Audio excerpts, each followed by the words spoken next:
आज का हमारा टॉपिक है compressed gas, gas laws and its applications.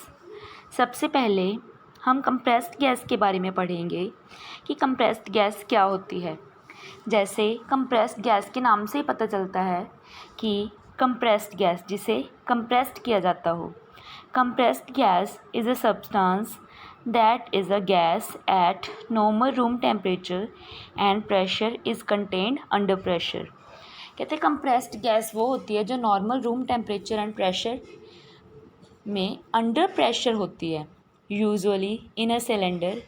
जैसे हम देखते हैं फॉर एग्ज़ाम्पल हमारे घरों में एलपीजी सिलेंडर होते हैं, वो बंद होते हैं।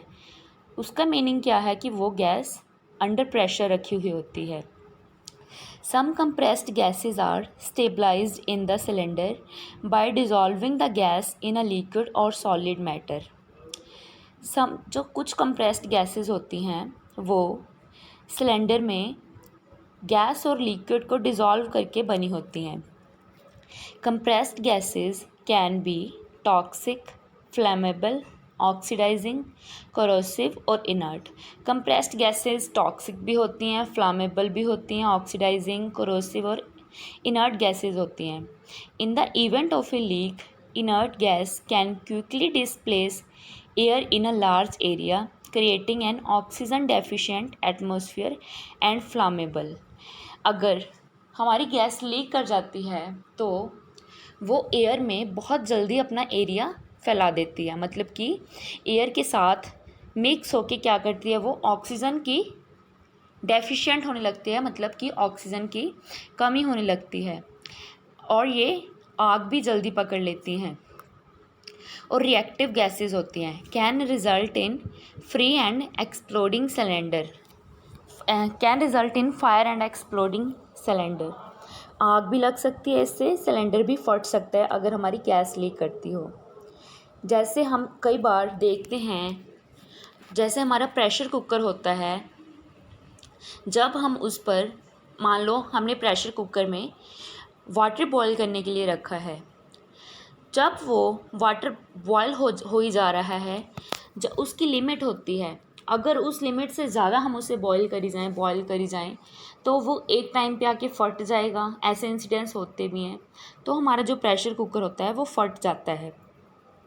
ऐसे जो हमारे सिलेंडर भी होते हैं वो भी एक्सप्लोडिंग हो जाते हैं, फट जाते हैं और उससे आग लग जाती है। नेक्स्ट है हमारा topic gas laws and its application. Gas laws क्या हैं? Laws that relate the pressure, volume and temperature of a gas is known as gas laws. Gas laws क्या है? जो रिलेट करते हैं प्रेशर, वॉल्यूम एंड टेम्परेचर को, उन्हें हम क्या कहते हैं? Gas laws. Gas laws is of various types. हमें पता है कि गैस लॉज वेरियस टाइप्स के होते हैं। जैसे कि फर्स्ट है हमारा Boyle's law. Boyle's law is state as the volume of a given mass of a gas is inversely related to pressure when the temperature is constant. Boyle's law क्या state करता है कि जो वॉल्यूम होता है given mass का वो क्या है? Inversely related to pressure when temperature is constant होता है। The concept can be represented with these formulae. V is inversely proportional to pressure, meaning volume is inversely proportional to pressure और pressure is inversely proportional to volume। यहाँ से हमें पता चल जाता है, देखो pressure is inversely proportional to volume, meaning volume इन प्रेशर की इन्वर्सली प्रोपोर्शनल है और प्रेशर वॉल्यूम की इन्वर्सली प्रोपोर्शनल है। P V equal to K1 और P1V1 equal to P2V2 where P is the pressure and V is the volume of a gas and K1 is the constant in this equation। Next law है हमारा second law, that is Charles law। Charles law, the statement of Charles law is as the volume of a given mass of a gas at constant pressure is directly proportional to its temperature। Charles law में क्या होता है कि जो volume होता है mass का at constant pressure is directly proportional to temperature. इसमें क्या होता है कि volume inversely directly proportional to temperature होता है कांस्टेंट प्रेशर पे। As a mathematical equation, Charles' law is written as V is directly proportional to T, V by T equal to K2, V1 by T1 equal to V2 by T2, where V is the volume of gas, T is the absolute temperature and K2 क्या है हमारे पास, proportionality constant. जैसे V is directly proportional to T है, अगर V by T करेंगे तो हम डायरेक्टली प्रोपोर्शनल को K2 के साथ रिप्लेस करते हैं। नेक्स्ट लॉ है हमारा Gay Lussac's law. It states that for a given mass and constant volume of an ideal gas, पहले में हमने क्या था, हमारा टेम्परेचर कांस्टेंट था, दूसरे में हमारा प्रेशर कांस्टेंट है और तीसरे में हमारा वॉल्यूम कांस्टेंट है।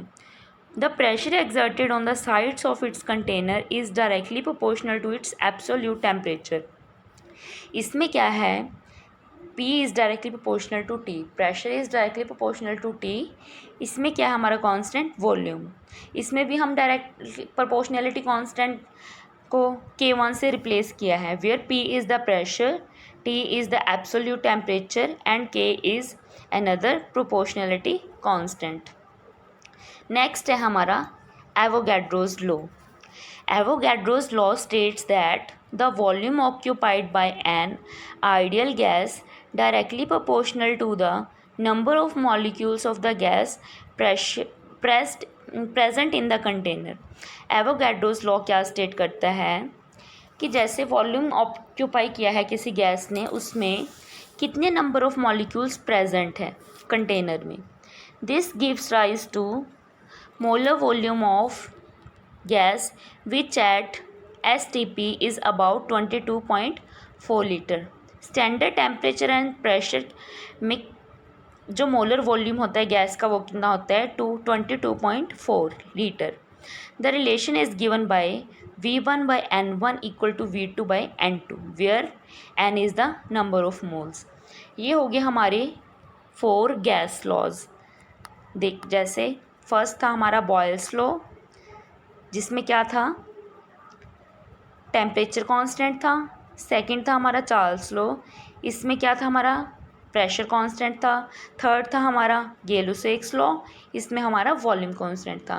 और फोर्थ क्या है हमारा एवोगैड्रोस लॉ, इसमें हमें नंबर ऑफ मोल्स फाइंड करने होते हैं गैस के।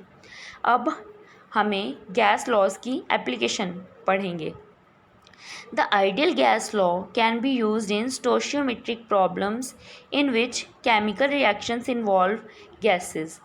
जो हमारी स्टोशियोमेट्रिक प्रॉब्लम्स होती हैं, आइडियल गैस लो वहाँ पर यूज़ किया जाता है केमिकल रिएक्शंस में जहाँ पर गैसेस इन्वॉल्व होती हैं। Standard temperature and pressure are a useful set of benchmark conditions to compare other property of gases. जो हमारा स्टैंडर्ड टेम्परेचर एंड प्रेशर होता है वो यूज़फुल होता है कि हम other properties of gas find out कर सकें। At standard temperature pressure gases have a volume of 22.4 per mole. हमने पहले भी पढ़ा कि स्टैंडर्ड टेम्परेचर एंड प्रेशर पर गैस कितना वॉल्यूम ऑक्यूपाई करती है, 22.4 per mole. Anesthesiologist will be dealing with many of the gases which are needed for anesthesizing patients everyday. जो एनेस्थीजियोलॉजिस्ट होते हैं वो मैनी ऑफ द गैसेस के साथ वर्क करते हैं एनेस्थीजिया पेशेंट्स के लिए। These gases are delivered to the patient using anaesthesia work station. जो ये गैस होती है डिलीवर्ड की जाती है पेशेंट को इन एनेस्थीजिया वर्क स्टेशन में। Many of the gas laws are applicable to these gases used by anaesthesiologist using anaesthesia delivery system. जो एनेस्थीजिया डिलीवरी सिस्टम होता है उसमें बहुत सारे गैस लॉज यूज़ होते हैं।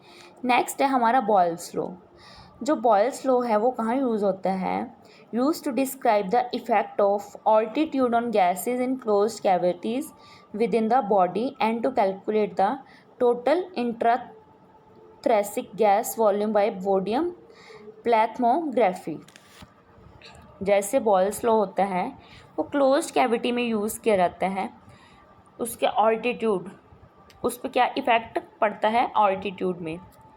जैसे कि इसमें क्या है, इन्वर्सली प्रोपोर्शनल है हमें पता है बॉयल्स लॉ में क्या है, टेम्परेचर कांस्टेंट है, वॉल्यूम इन्वर्सली प्रोपोर्शनल है। जैसे अगर वॉल्यूम बढ़ेगा तो प्रेशर कम होगा, अगर प्रेशर बढ़ेगा तो वॉल्यूम कम होगा। इससे क्या होता है, ऑल्टीट्यूड पे इफ़ेक्ट होता है। नेक्स्ट है हमारा gas laws in action in everyday life. Charles law, doubling the temperature of gas double its volume as long as the pressure of the gas at the amount of. जो gas law होते हैं everyday life में, जैसे Charles law है, उसमें अगर हम volume को डबल करेंगे तो हमारा टेम्परेचर भी डबल होगा। जैसे हम थोड़ी चीज़ को गर्म करते हैं तो वो जल्दी गर्म हो जाती है, अगर ज़्यादा करेंगे तो हमारा टेम्परेचर हीट भी हमें उतनी ज़्यादा चाहिए होती है उसे गर्म करने के लिए। तो उसे हम क्या, चार्ल्स लॉ क्या है, volume is directly proportional to temperature. जैसे जैसे वॉल्यूम इंक्रीज़ करता जाएगा वैसे वैसे टेम्परेचर भी इंक्रीज़ करेगा। अब पता लग जैसे कि बॉयल्स लॉ में क्या है, volume is inversely proportional to pressure and pressure is inversely proportional to volume. अगर वॉल्यूम बढ़ेगा प्रेशर घटेगा, और प्रेशर घटेगा तो वॉल्यूम बढ़ेगा। और चार्ल्स लॉ क्या है, V is directly proportional to temperature and temperature is directly proportional to volume. Volume बढ़ेगा तो टेम्परेचर भी बढ़ेगा, और टेम्परेचर बढ़ेगा तो वॉल्यूम भी बढ़ेगा। नेक्स्ट है हमारा of gas is not charged a football inflated inside. हाँ जी,